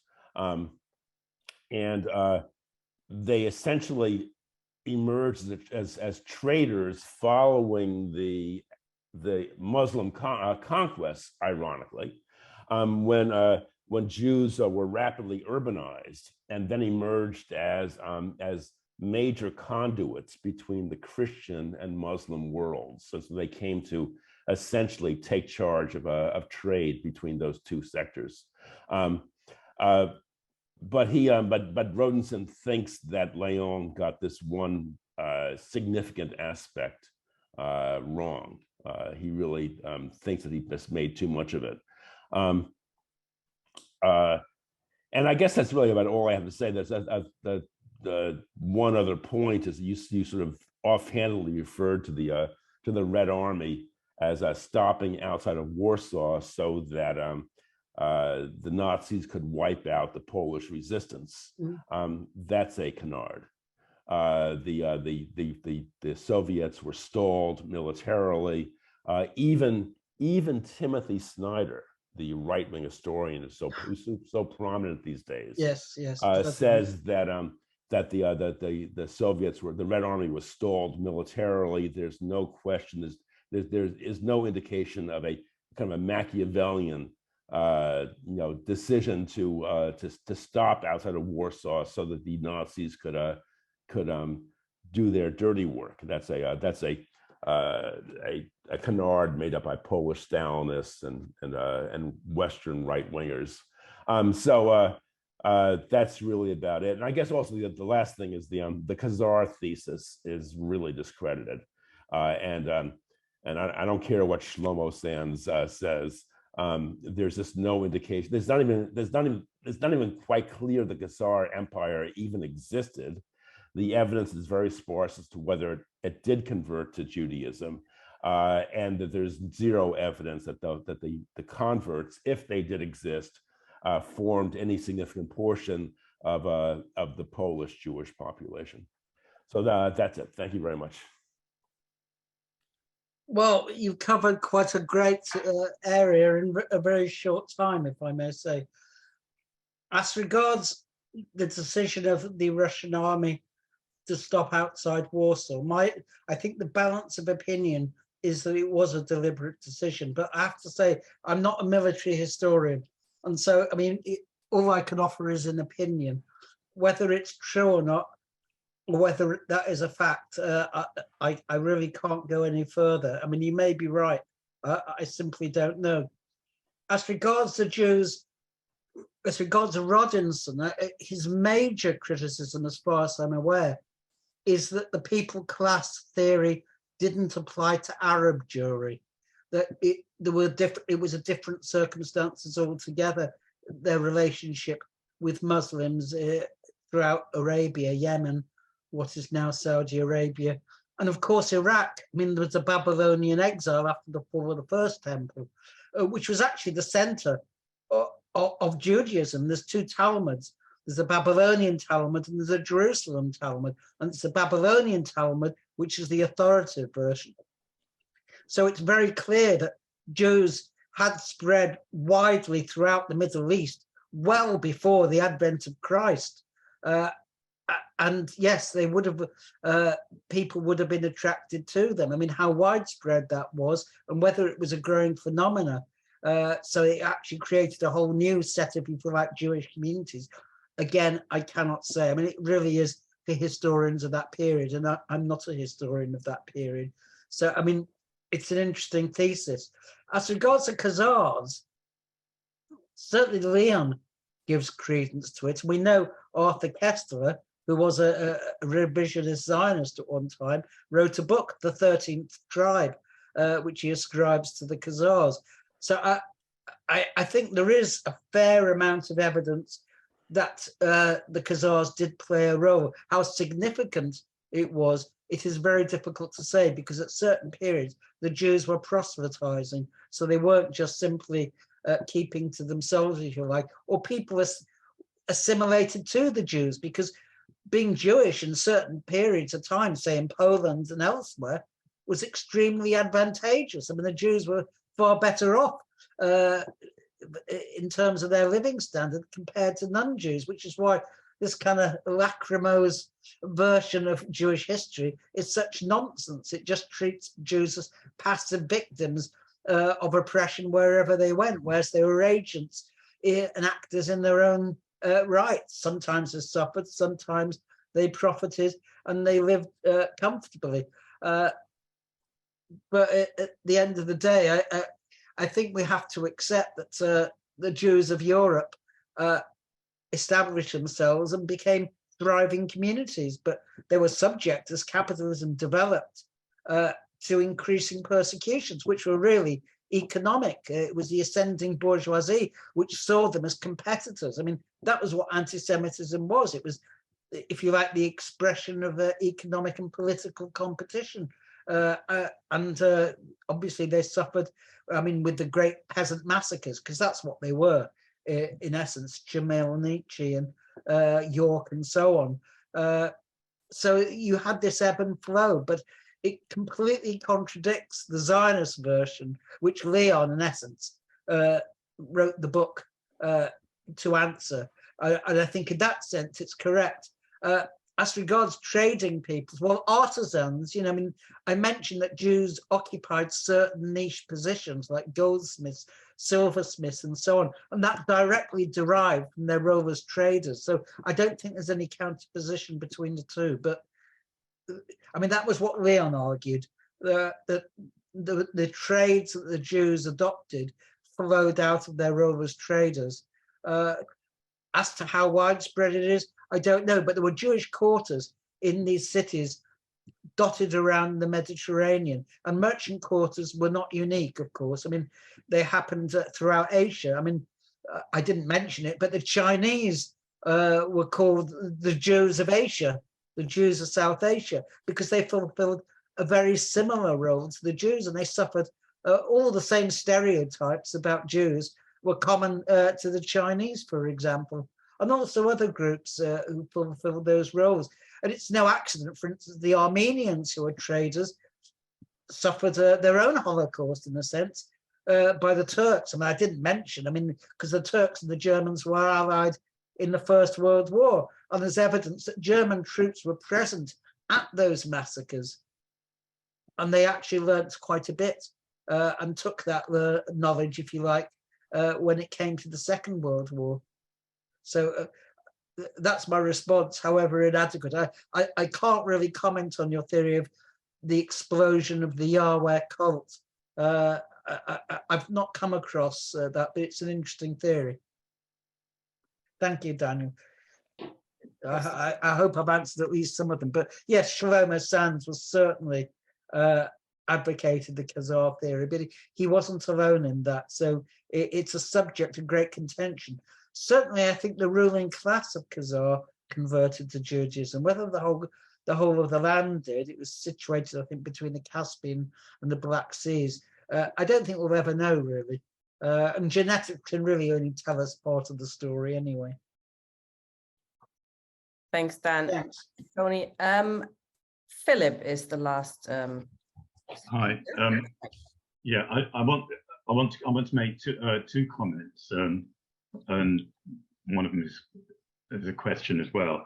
The first one was about the remark that Felicity made about the German Jews being assimilated. I think that's a little bit of an oversimplification, because, as I think Tony pointed out, a lot of Jews from Eastern Europe had actually emigrated into Germany during at the beginning of the 20th century, or the end of the 19th century, and they had they were clearly far less assimilated than if you like, indigenous German Jews. I had occasion to see this because I was in Germany in 2019, trying to involved in a laying of Stolpersteine for my mother and my mother's family in Ludwigshafen, and they had quite a bit of celebrations when these events took place, organised by the local authority. And for the first time, the local authority had actually acknowledged that several hundred Jews of Polish origin had been deported. They were deported about 10 days before Kristallnacht, which I understand in Germany is called Reichspogromnacht, and perhaps we should actually adopt that term as well.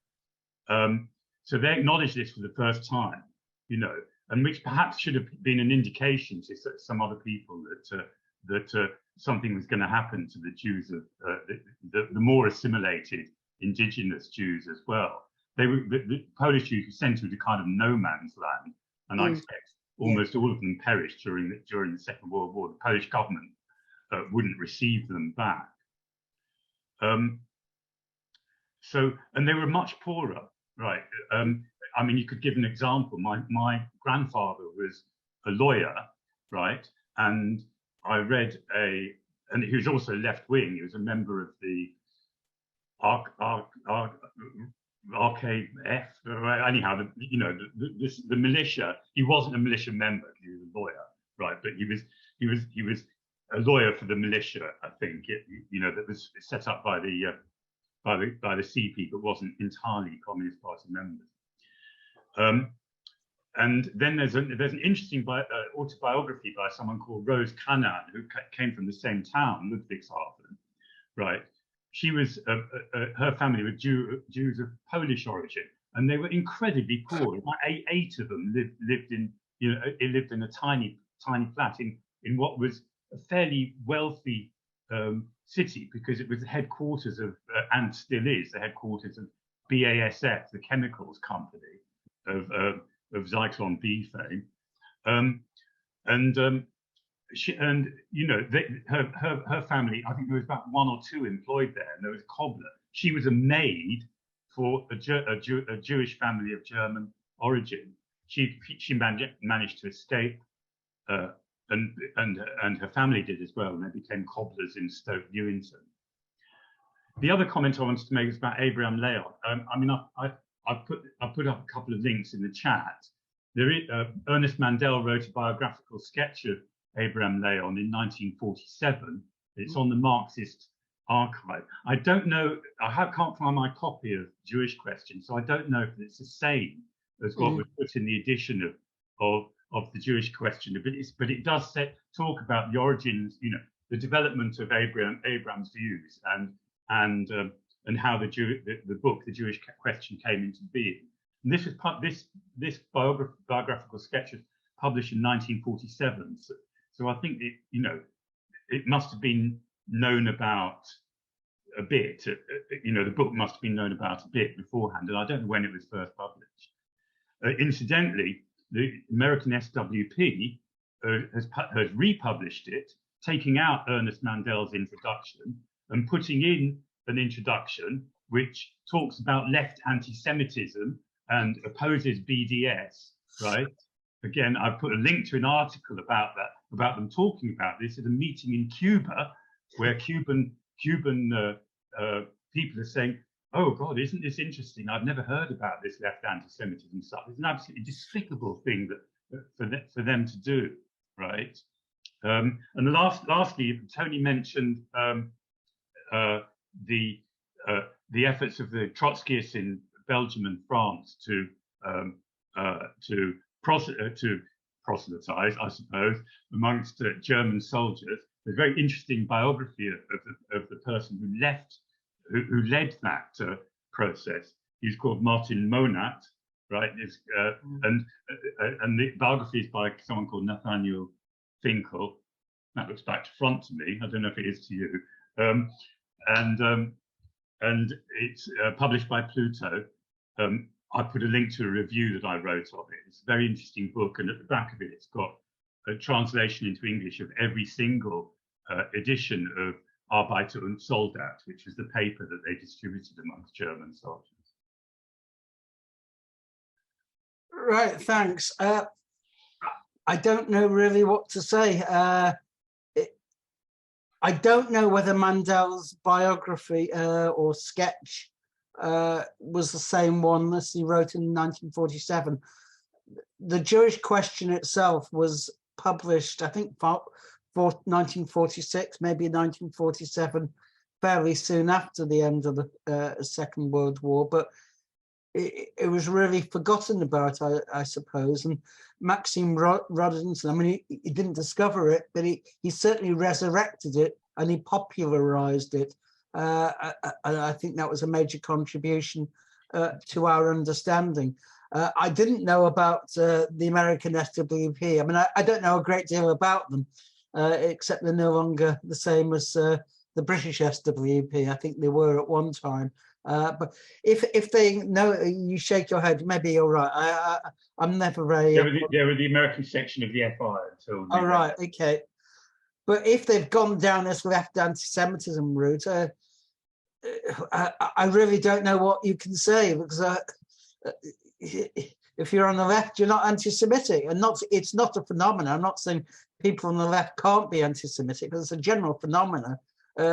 It doesn't exist. It's a weapon of the right, of the Zionists, of those who are colonizing Palestine, and their bourgeois and imperialist sponsors in Britain and elsewhere. I mean, you'd have to be blind and deaf at the same time not to notice that all the British bourgeois press adopted left anti-Semitism as its philosophy almost, and its attack on Corbynism and the shift to the left in the Labour Party. So, and of course, the Alliance for Workers' Liberty, which also still claims to be Trotskyist, pioneered this so-called theory, and we know where it ended up. It ended up with in an alliance with the right. So I think we need to be clear, very clear about it. I mean, anti-Semitism doesn't derive from the left, and there is no left phenomena. Yes, there was a time in the late 19th century when some socialists and also anarchists, Proudhon and so on, equated Jews with capitalists. But that period disappeared very quickly. I mean, no less a Zionist historian than Professor Robert Wistrich of Tel Aviv University, who was an ardent neoliberal and so on. He paid tribute in his book, Socialism and Jews, to the fact that the German working class organizations took pride in shouting down people like Adolf Stocker, who always tried to introduce anti-Semitism into their talks. He was of the Christian Social Workers' Party, to explain the depredations of the working class. They weren't having it. So opposition to anti-Semitism always came from the left. And of course, the right today wishes to rewrite history. I mean, it's quite amusing when papers like the Daily Mail do so, because they were the ones campaigning against Jewish refugees being admitted in the first place to Britain as refugees. What you say about German Jewry and East European Jews is of course correct. This was a phenomena throughout Western Europe under the Nazi occupation. Take, for example, France, where the majority of the French Jewish community was in fact from Eastern Europe. And in essence, the French Jews, I mean, were protected by the Vichy regime in a way that East European Jews were not. So I think 17% of the 80,000 or so French Jews who died in the Holocaust were actually French Jews. The vast majority were the refugee Jews who'd come from Eastern Europe. So they suffered enormously as a result. And they were rejected by the host Jewish communities who often didn't want them. I mean, when Jews from Poland and Russia came to Britain, I mean, the Anglo-Jewish bourgeoisie reacted fiercely against them. They didn't want them. This idea that there's some kind of unity of the Jewish people is, again, is a Zionist myth. The Jewish communities of the West did not welcome the East European Jews, but nonetheless, they came.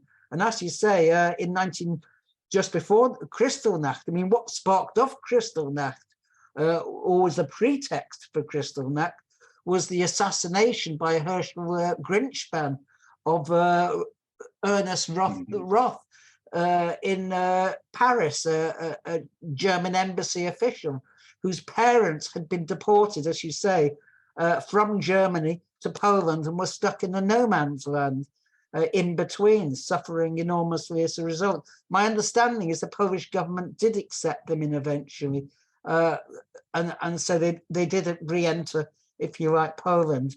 But yes, I mean, they were the very first to suffer the deportations, and it was the assassination of the German embassy official in Paris, and the person who assassinated him, as far as I remember, was actually acquitted in his trial in France. That was the pretext that Hitler and Goebbels used to trigger off the Nazi pogrom on November the 10th, 1938. So yes, I agree with you. But of course, there was a wide differentiation in the Western Jewish communities between the assimilated Jews and those who had entered. I don't know what the proportions are in Germany of it, but what I do know is that Zionism was declining in Germany from about 5% at the beginning of the 20s to about 2% when Hitler took power. And that was symptomatic everywhere, in a sense, because Zionism was not seen as any form of solution to anti-Semitism. The same was true in Britain as well. I mean, Jews, working class Jews, I mean, the Zionists really didn't organize in the East End, which is the bastion of Eastern European Jewry. They didn't want the mob. They didn't want to recruit from what they saw as the mob, the Jewish mob, you know, the anarchists, the socialists, syndicalists, and so on. And really, Zionism would not have triumphed amongst Western Jewish communities, but for Hitler and the Holocaust. I mean, in a sense, Hitler built Israel. I mean, the Zionists won't like to admit it, but without the Nazis, there may well not have been a state of Israel. Certainly not in 1948. It may well have come about as a result of decolonization, but it was Hitler who provided the impetus in so many ways. I mean, people won't be aware. You can read it again, my book, but when Hitler came to power in 1933, the reaction everywhere of Jews was instantly to boycott everything German. The boycott was spontaneous. It wasn't particularly organized, but the Zionists railed against it. They saw the advent of Hitler as a golden opportunity. I mean, that's not my words, they're the words of Berl Katznelson, who was Ben-Gurion's effective deputy. They saw great opportunities, just as they had. I mean, I'll quote from my book, if you like. Give me 1 second, so I can dig up this quote. I think it's worth.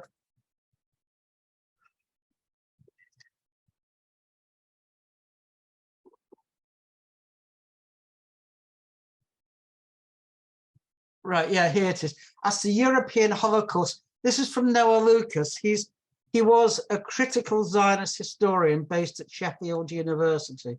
The Foundation of the Israeli State is his major book. And he says in it, as the European Holocaust erupted, Ben-Gurion saw it as a decisive opportunity for Zionism. In conditions of peace, Zionism could not move the masses of world Jewry. The forces unleashed by Hitler in all their horror must be harnessed to the advantages of Zionism. By the end of 1942, the struggle for a Jewish state became the primary concern of the movement. And I say, I mean, that's Noah Lucas. I mean, he is a Zionist, or was a Zionist historian. And that's generally accepted by historians, even Zionist ones today, that given the choice between getting as many Jews out of Nazi Europe to wherever you could and building the Jewish state, the Zionist movement prioritized the second, and in fact opposed rescue attempts. But thank you, Philip. I hope that's sort of answered your question. But if not, come back. he's muted now. Oh, right. Yeah, sorry, it's 8:10, so we're coming to the end of the session, which Oh, right. Okay. you must be exhausted, Tony. I am just from listening. Yes, I am. Don't worry. Thank you very much for introducing this very interesting comrade to us. For comrades who want to buy the book, it's called The Jewish Question, A Marxist Interpretation by Abram Leon. And of course, Tony's book is called, remind me, Zionism During the Holocaust. If you want to get it, write to me or email me at Tony Greenstein, one word, 104@gmail.com, and I'll give you information. And you can contact me there anyway if you want to email me. Okay. Well, thank you very much. It's been great questions. It's been a great discussion. Thanks very much for joining us. Comrades, Okay. have a good Thank evening. See you soon. Bye-bye. Bye. Oh, next week, I should say, we're doing Jesus Christ. Oh, from yes. a revolutionary perspective, left-wing perspective on the 15th. So I hope to see some comrades there. See you soon. Bye-bye, comrades. Bye.